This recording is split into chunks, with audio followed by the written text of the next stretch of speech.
Almost 50,000 Cubans from the Miami area in Florida are facing deportations.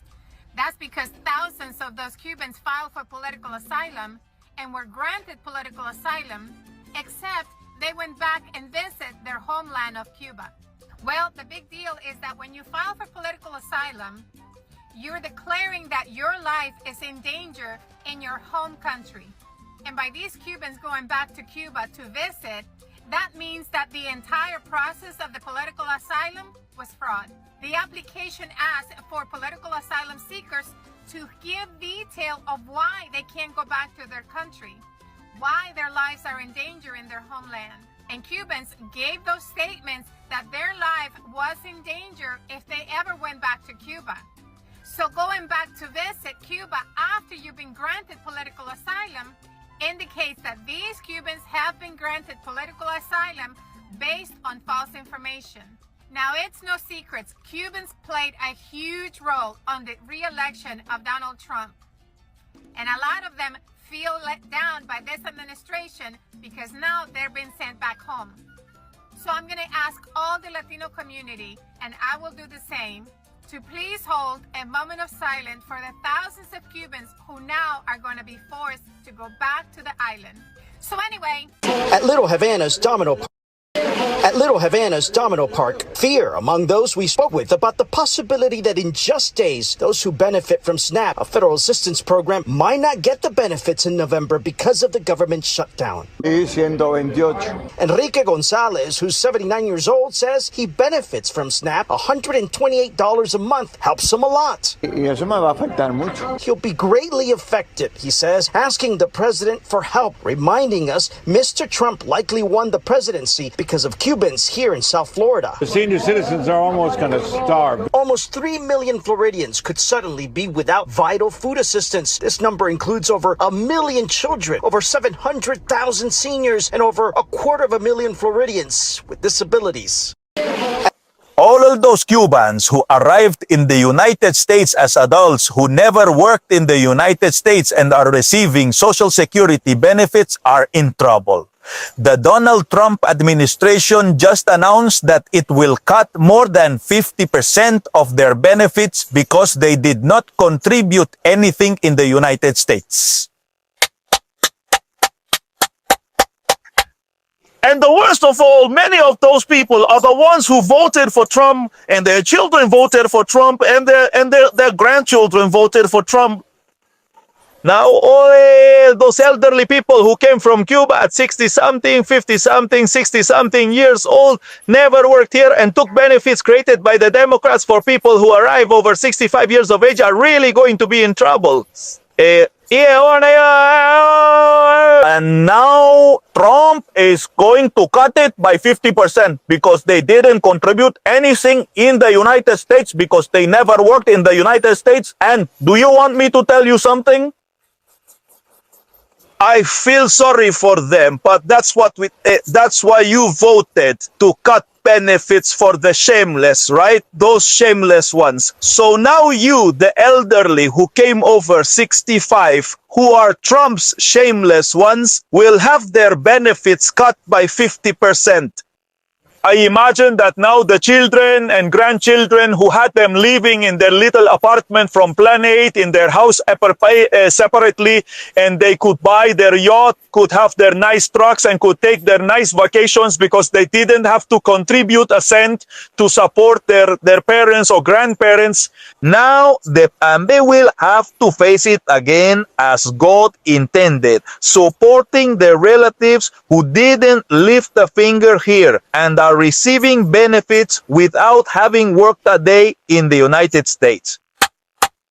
These are the little things that Trump does. Sometimes I think I should be a Trump supporter. Then he does something else and I don't. But these things are very good. They are very good because these are the same people who voted for Trump. The children and grandchildren of those people are the ones who voted for Trump. Well, you didn't want the waste to end and for everything to be fine. Here is the Trump era. All those... What's up, guys? Welcome back to the channel once again. So guys, Cubans Trump voters are furious as they lose all their benefit and they are switching side. We saw how majority of Miami Cubans, they came out in large numbers and supported Donald Trump, knowing that they will be safe in America. They will be safe in this in Donald Trump administration. But right now we can see their benefit. They are now losing their benefit, and also majority of their families, majority of their friends, they are being deported. What they didn't expected this government to do that to them, but right now they're having a rude awakening. So kindly guys, I want you to watch this video and see how Miami Cubans, they are really suffering in America, and then I'll be back with more comment. Kindly subscribe if you haven't, like this video, share, and also comment. All credits goes to the original creator of the video. I'm your host, Dash Lifestyle. The man who immigrated to the U.S. from Cuba when he was 9 is on a hunger strike while in Africa, hoping to get the attention of the man he once supported. He was very pro-Trump, super Trump supporter. Monica Mosquera's dad was taken by ICE A couple days before Father's Day. Her father, Roberto, went for an annual check-in with immigration agents back in June and was taken into custody. But instead of being deported to his native Cuba, the 58-year-old is one of at least 5 men sent to a maximum security prison in the Kingdom of Eswatini over the summer, a small country in Africa criticized for alleged human rights abuses. How we go from one moment of me hugging my dad and being with him all the time and just being his little girl, and then to he's just on a different country in prison. For what? If he did his time years ago. The Department of Homeland Security highlighted Roberto Mosquera as the worst of the worst, stressing he was a convicted murderer. It's kind of messed up that you guys are labeling my father as a murderer. We found Mosquera has a lengthy criminal record in Miami-Dade, and it shows he was convicted not for murder, but for attempted murder back in the 80s. He spent years getting his life back on track. He is a plumber. Very, very hardworking. His attorney adding now his life is on the line. Monica tells me she's very concerned about her dad in this hunger strike. She hasn't heard from him in over a week. His attorney alleges not only is this against international law, you have a man in a prison on no charge. So this is a crazy story. Imagine you get deported, but you get deported to the wrong country. Now, I don't know if his hunger strike resulted in Donald Trump doing anything, because I don't think he knows who you are. But yeah, some of y'all Cubans in Miami, I know how y'all roll. So, you know, good luck, I guess. I will vote for Donald Trump, even though he keep deporting y'all. An immigrant tycoon is taking on Donald Trump right in the heart of Miami, and the showdown is about to explode. Mike Fernandez, a Cuban-American billionaire, has decided to confront the former president head-on and challenge his anti-immigrant policies. How? By pouring millions into a billboard campaign across the city, displaying bold messages, * deporting immigrants is cruel, *, and he's not bluffing. Fernandez has already declared he's ready to spend up to * $30 million on this political war. But the price of defiance is high. The tycoon revealed he has received heavy threats, ground meat dumped on his property with intimidation notes, public insults, and direct attacks from Trump supporters. Still, he refuses to back down. The billboards don't just target Trump, but also powerful congressional allies like Marco Rubio, Mario Diaz-Balart, Carlos Gimenez, and Maria Elvira Salazar. The message is clear. Miami, the capital of Cuban exile, has become the stage for a fierce political battle. The big question remains, can one solitary tycoon shake the political empire of Trump in one of Florida's most conservative strongholds? The war has already begun, and Miami is the battlefield. This is the election that has the Republicans most worried. See, Miami hasn't had a Democratic mayor in almost 30 years, but that might be about to change. In Tuesday's election, Democrat Eileen Higgins led the race with nearly 36% of the vote, and another Democrat, Ken Russell, pulled about 18%, and that means over half of Miami's voters just supported Democratic candidates in a city that's long been considered a Republican stronghold. Now, because no one hit the 50% mark, the race heads to a runoff on December 9th between Eileen Higgins and Republican-backed Emilio Gonzalez, who is a DeSantis ally and former city manager. Now, if Higgins unites Russell's voters, Miami could officially flip blue for the very first time in decades, right in Ron DeSantis' own backyard. And here's why this is such a big deal. See, for years, Miami's large Cuban-American population leaned very Republican, but Donald Trump and MAGA seem to have changed that. See, when you start treating people with accents or brown skin like second-class citizens, even those who once voted for you, well, they notice. And the same thing happened in the 1960s. Republicans drove black voters away for generations with their racist Southern strategy. And now they're doing the same thing to Latino voters. Trump's ICE bounty plans, his rhetoric about immigrants, his public disdain for anyone who isn't white, native-born, or compliant, well, it's all coming back to haunt him because these voters are done being scapegoated. Now, if Elaine Higgins wins this runoff, it won't just be a local win. It'll be proof that the MAGA movement's fear-based politics are collapsing under their own hate. And history tells us one thing. Once voters leave a party over racism, they don't ever come back. Okay, I have a question for everyone who lives in Miami, South Florida area. If you do not live in the South Florida area, keep swirling. Okay, now that they're gone, I want to know what happened. Why do the Cubans and Colombians here hate the blacks so much and make it blatant obvious? Like, I do not understand. When I'm in Cali, different Latinos, but me and the Mexicans, great. New York, Puerto Ricans, Dominicans, blacks, great. In South Florida, oh my God, the Cubans and Colombians go out their way to be rude, nasty, and racist to us, and I don't understand it. And of course, I'm not saying all. Don't ever get it confused. I'm never saying all. I have some really close friends that are Cuban, love them to death. But the majority is wild. Like, it's so weird to me. And there's so many Afro-Cubans. So I'm like, do you guys treat the Afro-Cubans like this in Cuba? Like, how is this going? Like, they go out their way to be rude, nasty, and racist and let you know in their face. They're damn near worse than the white people that are racist. I'm like, what are we doing here? Like, I have a homegirl, love her down. She's Cuban.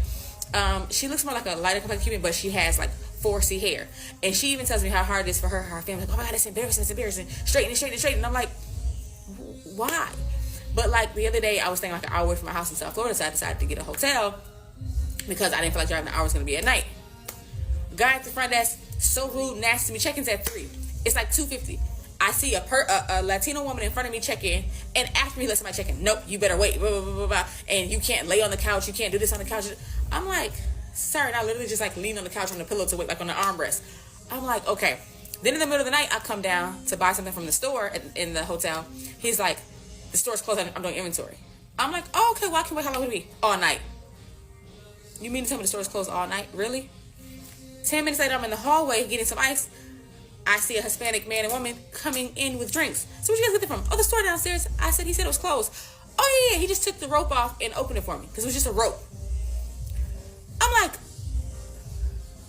what? Like, and that's just a small thing. I mean, it happens every day. The other day, I'm in Walmart, self-checkout, bringing out stuff. And mind you, I'm bringing out stuff for work. So I got like a lot of little candies and gum, little cheap stuff, like $1 or $2.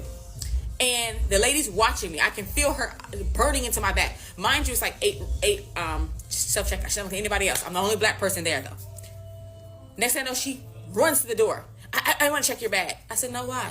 Let me check. So she's trying to count every little thing. And I have like 30 little things. All of them are $2 or less. She's counting. I think you missed one. I'm like, nope, it's right here. And I did 2 separate transactions, so I know she's pissed now.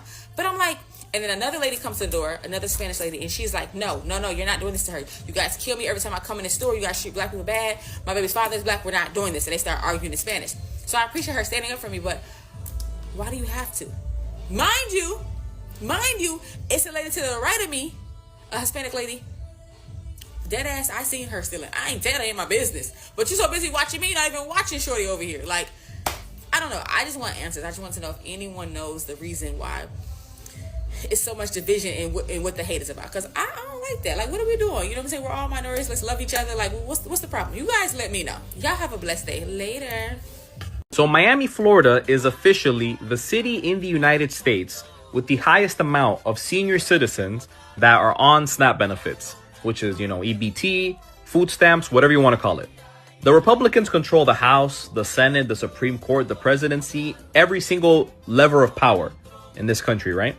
And if no agreement is reached to reopen the government very, very soon, next month in November, 42 million people in this country are at risk of no longer receiving food stamps, EBT, overall SNAP benefits, right? That includes senior citizens, that includes children, that includes people with disabilities, that includes just low-income people overall, right?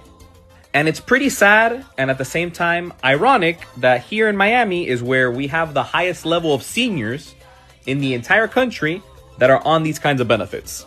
Because on one hand, it's really, really sad and messed up that someone that has worked 20, 30, 40 years in this country, that has earned their retirement benefits, right, can no longer receive them because of a government shutdown. You know, with the cost of living in Miami that's extremely high, the economy in general that's terrible, it's unfair for seniors to not have that assistance to be able to at least eat dignified every single month. But on the other hand, Donald Trump won the election in Miami-Dade County with 55% of the vote. Numbers don't lie. That means that the majority of the senior citizens that live in Dade County likely voted for this. They voted for their own benefits to be taken away from them, which also includes Medicare, by the way, because one of the reasons that this whole shutdown is still going is because the Democrats are trying to avoid the Trump administration and MAGA from completely destroying the American healthcare system with Medicaid, Medicare, Obamacare, all that, right? Like, for example, did you guys know that Miami-Dade County is the county in the United States with the highest amount of Obamacare applications? Specifically, nationwide, the areas in this country where the most amount of people enroll for Obamacare is Doral and Hialeah. Again, the same people that went diehard for Donald Trump are the same people that are going to be the victims of his policies. Let me know what you guys think. Can Florida flip blue? The answer is yes. I'll have many argue with me that it's not possible. They only look at part of the factors and part of the information. So here's what I would suggest. You need to look at all the voter registration numbers, number one. If you look at just Republican and Democrat, yes, currently the Republicans outnumber the Democrats, Florida statewide, about by 1 million. There are 5.4 million Republicans versus 4.4 million Democrats. Sure, that on alone, obviously the Democrats are behind. But you failed to mention two other very important categories. Independents, no party registration. There are 3.6 million registered independents in Florida. 25% of the state, 3.6 million. There are also another 404,000, another small percent, but another 404,000 that are of minor party registration. So 4 million of the almost 14 million people are either no party or minor parties. So again, please use correct information, because all the independents are not breaking to Trump, number one. Number two, all the Republicans will not turn out and vote. Likewise, all the Democrats won't either. So it's key on who's going to get their voters to the polls. And it's key on how both the independents, which are 3.6 million, more than enough to make up the 1 million difference in Democrat and Republican, and another 400,000 minor party candidates, how they vote, do they turn out, what do they think? And we have obviously the abortion issue on the ballot to extend abortion rights to 15 weeks. That's somewhere in a 60 to 70% approval rating. We also have the right to legalize weed, Amendment 3 to 3 ounces. That's on the ballot. That's going to pull out more people. And recent experience in Florida has not broken well for the Republicans. It's all been for the Democrats. Donna Deegan flipped Jacksonville, a predominantly red area that DeSantis won by 20%. She won by 6% and is only the second Democratic mayor in 30 years in Jacksonville. We had Tom Keene in Orlando flip a seat that was held by Republicans for about 15 to 20 years back in December, January, and flipped it to blue. So it can flip. Also, DeSantis is about as popular as a unalive skunk right now, and with his handling of the hurricanes and other issues. So we'll see. Is it possible? Certainly it's possible. And then lastly, Taylor Swift is going to pull out more people, and Doug Emhoff, the second gentleman, is going to be in Broward County this Wednesday for a large rally. The date, the location has not been specified yet, and also for a fundraiser in Miami, also on Wednesday the 23rd. They would not be wasting them coming into Florida if it wasn't possible to win. Lastly, Broward County, reason they're coming here is Broward County is the bluest of all counties in Florida. Several 100,000 vote advantage to the Democrats. Likewise, Miami-Dade is very important too, and there is a Democrat advantage there, even though I know you all think it's not. There is. Likewise, Palm Beach, likewise, is blue. So again, we'll see. Is it possible? Certainly it's possible. Can I guarantee who's going to turn out to vote? I cannot guarantee it. And the last thing I will say too, many women, even if they are in a MAGA household, are not voting for Trump. Now, they're not going to say anything publicly about it. They're not even going to tell their spouse about it, but they're going to go in that ballot booth, and many of them are going to pull the lever. They're going to mark the box. They're going to dot it depending on what is appropriate in each of the various counties, however they vote. And they're not all voting for Trump, I promise you. They're not going to say anything about it because they don't want to have the MAGAs go after them. But they're not all voting for Trump either. And Nikki Haley did take 20% of the vote in Florida. Even after she dropped out, they didn't like Trump either. There are a lot of never-Trumpers here that are Republicans. We'll see. Based on sheer numbers, if you don't count all the numbers, doesn't look good. But if you count all the numbers, looks pretty damn good. About like back in 1974, which none of y'all remember, but I grew up in North Carolina, and Carolina was behind Duke at Carolina, final game of the season. With 17 seconds to go, they were behind 8 points. No three-point shots, anything. They basically steal the ball, do all kinds of miracles. They score 8 points in 17 seconds, put the game in overtime and beat Duke. So this game is far from over with. Far from over with. The voting starts tomorrow in Florida, 7 a.m. to 7 p.m. for the next 13 days for early voting. So vote, and we'll see what happens. I can't predict who's going to vote, but can it flip blue? Sure it can. And Debbie McChrystal-Powell can beat Rick Scott. She's in the margin of error to do that right now, and we'll see how those ladies break. Can't believe they're all crazy Rick Scott fans. Not the Medicaid Medicare fraud king. Nope. So we'll see what Florida does. You are on a wet farm, okay? Huh? What? You say what? When you pick a tomato from the farm. No, I don't fucking farm, guy like you. You're marketing because you live in Florida, no? These are the Cubans that voted for Trump. They're fucking racist. They're hypocritical. Because him himself, he came through the border. Illegally, he crossed over, but thankfully he had wet foot, dry foot. And then a year and 1 month later, he applied for his residency and he applied for the Cuban Adjustment Act that was given to him by Democrats. But then he goes ahead and he votes against his own interests. When right now you have Donald J. Trump taking away and deporting Cubans. And he's fine with that. Because he feels that he's superior than everybody else. He feels that he's a gringo. That he's accepted by the MAGA code. But at the end of the day, if it were up to them, you wouldn't be in this country. You fucking piece of shit. And I'm sorry on behalf of the Cubans that are like this. I truly am. All right? But not all Cubans are like this. I just want you guys to know that. But the ones that voted for Trump, unfortunately, yes, they're like this. Let's go show him how you guys feel about this. His username is Otto Bagadi on TikTok. His name is Ariel Medina. Go figure, Ariel. Let's go say hi to Ariel. Take care. Yeah, so I voted for Trump. You voted for Trump? But I thought you were... Yeah, I'm Cuban.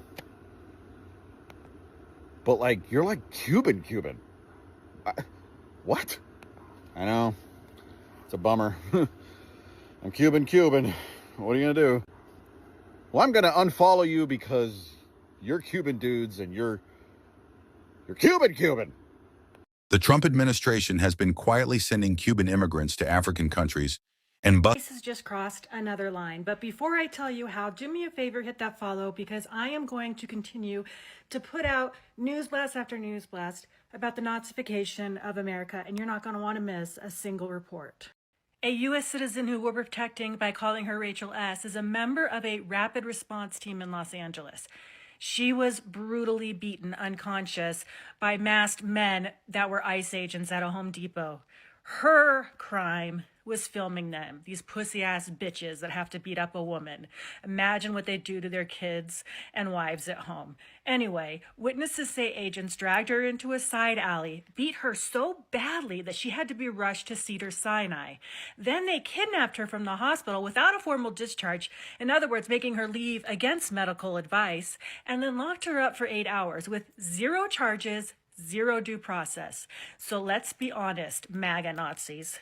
This isn't immigration enforcement. This is Gestapo Nazi behavior.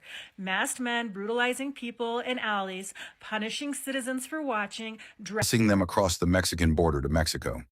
In May 2025, the U.S. deported 8 individuals, including 2 Cuban men, named Enrique Arias Hierro and Jose Manuel Rodriguez Quiñones to South Sudan.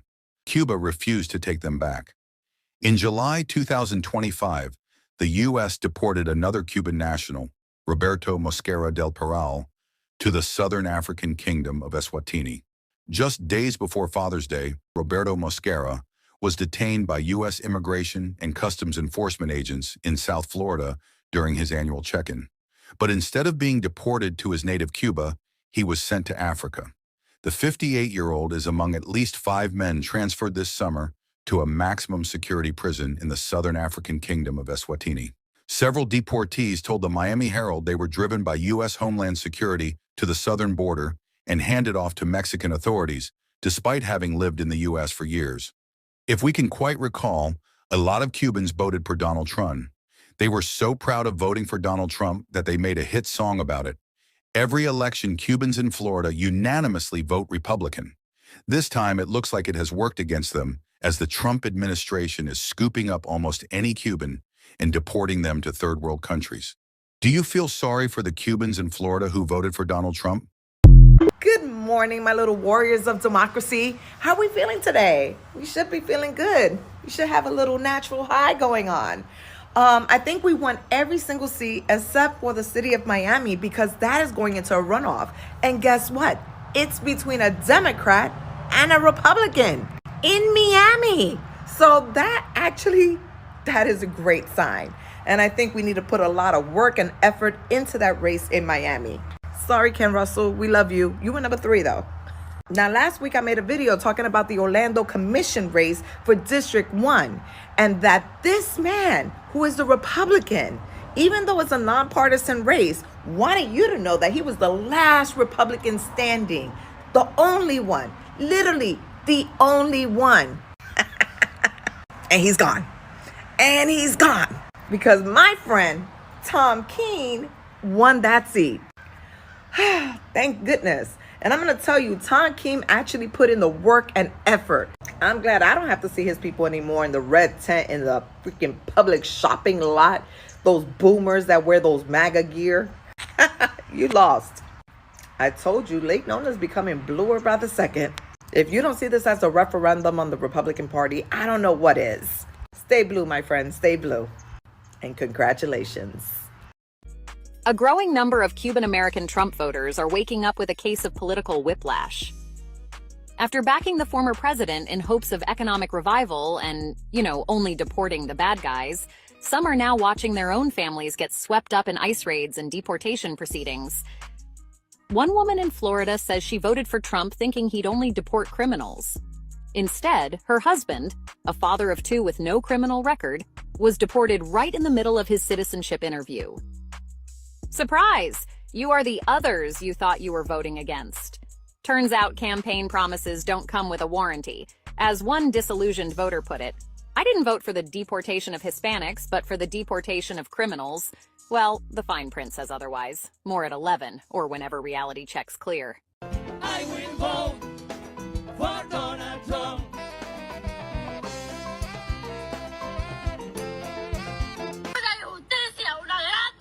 So guys, I hope you have watched that video and you have seen how Miami Cubans right now, they are really furious and how they are regretting for voting for this administration, simply because we have been seeing how majority of them, they have been losing their benefit, and also we have been seeing how their spouse, how their family members, how their friends, they are being deported back to their country. And these are some of the things that these Miami Cubans, they didn't expected to happen to them. The Cubans, they are now asking help also from black people. They are now switching side. They want to come and join black people. They want also black people to help them, but black people, they have refused to come and help them, simply because black people, they told them when the black people, they needed to join them, these people, they didn't want to join with black people. So they thought that because they look more brown also, they will not their benefits, they will not be touched, or Americans, they will be safe in Americans, but bad things it wouldn't happen to them. But right now you can see these people, they are regretting, because Donald Trump policy, it is not favoring anyone, it is punishing all people. And these are some of the things that these Miami Cubans, they didn't expected. So kindly guys, I want to read some of the comment and see what Black Americans, they have come out and say, because they are in the comment section, people, they have come out and reacted towards this Cuban. This one saying that they leave Cuba from dictatorship to vote for it in America. Absolutely not. So this one saying that these Cubans, they leave they leave Cuba from dictatorship to vote for it in America. Absolutely not. This one saying that I honestly can't pretend to care. MAGA Cuban or other Latino are getting exactly what they voted for. Far for exactly. So we are now seeing that the Cubans and also Latino, also they've been suffering in America, and these people, they massively join the MAGA people. Instead of these people joining their fellow Black people, they went ahead and joined the MAGA people, voted for this administration, knowing that this administration, they will be safe in this administration.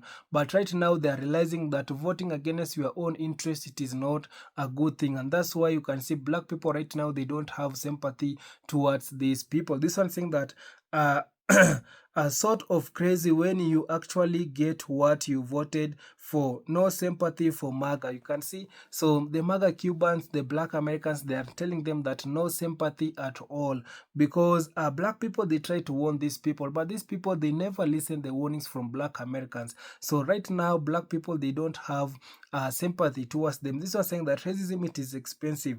So right now, the Cubans, they need to realize that racism, it is very expensive. This one saying that, sorry, but as a Black man, I will never trust them.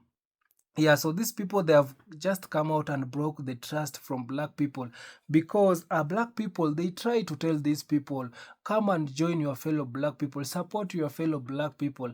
But these people, they saw their color, they look more brown than the Black Americans. So they thought that if they will go and vote for red, if they will go and help the MAGA people to vote for this administration will favor them. They will be accepted as white Americans. But no, right now, they are learning that they are not white and they cannot force to be white. If you are not white, you are not white. So just take your Black color. So right now, Black people, they are now teaching them their lesson. They are now telling them that you guys, you need to learn your lesson, because you voted for us. How comes you can vote for a fellow, the system to punish your fellow person, your fellow race? No, it is not supposed to be like that. So this one is saying that no, not I, Cuba was a fool. He told them exactly what he was going to do. No sympathy at all for being stupid. Exactly. Also, Donald Trump, he told the Cubans what he's going to do, but these Cubans, they went ahead and still voted for Donald Trump. So this one saying that Florida Cubans actually believe they are not on Steve Miller deportation list. This one is saying that my son is from Houston, TX. He is a 4-star footballer player who was interested in going to University of Miami. So we decided to take an official trip. We also brought one of his teammates. After 3 days of dealing with racist Cubans at the hotel, the racist Cuban police that stopped them for 4 times in 3 days.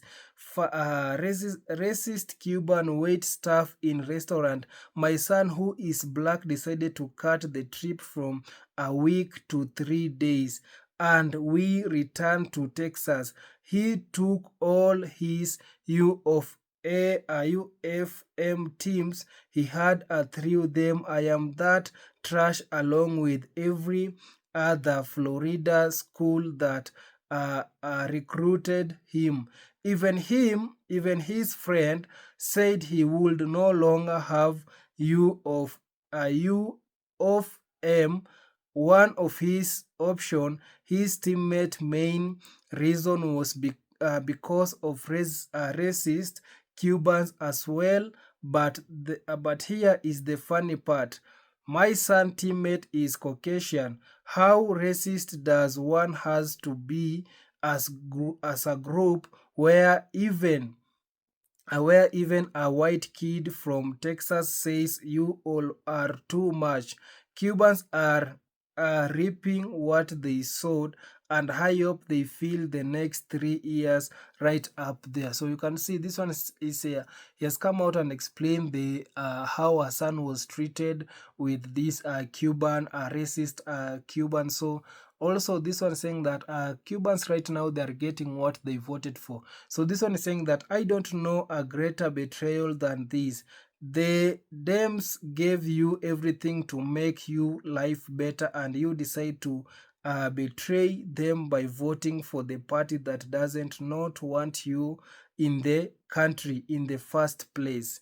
This one saying that as a black man, they can say they can stay on the side they been on forever. So you can see this, the black people, they have no sympathy towards these Cubans. This Cuba, it is like they also betrayed black people, because black people, they thought that they will join them, they will join black people, they will help them, but these people, they didn't help black people. Instead, they ditched black people. They went and switch side. But right now you can see they are also starting to switch side to come to the black people side. So this one saying that looks like Cuban are singing the blues now.